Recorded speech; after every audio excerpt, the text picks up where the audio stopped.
Hello friends, வாங்க படிக்கலாம். இன்றைக்கி நம்ம எம்ப்ளாயீஸ் டேபிளில் வந்து சீக்வல் ஆப்ரேஷன்ஸ் பற்றி படிப்போம். ஃபஸ்ட்டு வந்து வேர் கிளாஸ். வேர் கிளாஸ் நம்ம எதுக்கு யூஸ் பண்ணுவோம் தெரியுமா? வேர் கிளாஸ்னால் இப்போ இந்த டேபிளில் இருக்கக்கூடிய டேட்டாவை நம்ம வந்து கொரி பண்ணி ஏதாவது ஒரு கண்டிஷன் வச்சு நம்ம இந்த டேபிளை வந்து கொரி பண்ணணும் அப்படின்னா நம்ம வேர் கிளாஸ் யூஸ் பண்ணுவோம். ஓகேவா? இதில் என்ன யூஸ் பண்ணியிருக்கோம்? Select name, city from employees where department equal to IT. இப்போ என்ன பண்ணுறோம்? இந்த எம்ப்ளாயீஸ் டேபிளில் இருந்து ஐடி டிபார்ட்மெண்ட்டில் இருக்கக்கூடிய நேமும் சிட்டியும் மட்டும் நமக்கு வந்து வியூ பண்ணி பார்க்கணும். இப்போ நமக்கு வியூ பண்ணி பார்க்கணுன்னாலே நம்ம என்ன குறி யூஸ் பண்ணுவோம்? சிலெக்ட்.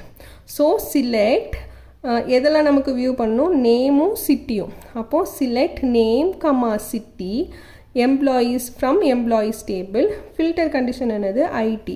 ஐடின்னு இருக்கக்கூடிய டிபார்ட்மெண்ட்டில் ஐடின்னு இருக்கக்கூடிய ரோஸில் உள்ள நேமும் சிட்டியும் நமக்கு அவுட்புட்டாக கிடைக்கும். இங்கே பாருங்கள், அவுட்புட் பாருங்கள், நேம், சிட்டி, ஆலிஸும் கேரலும். ஓகேவா? இவங்க ரெண்டு பேரோட டிபார்ட்மெண்ட் தான் ஐடி. அதில் உள்ள டீட்டெயில்ஸ் நமக்கு வந்தாச்சு. அவ்வளோதான். Happy learning.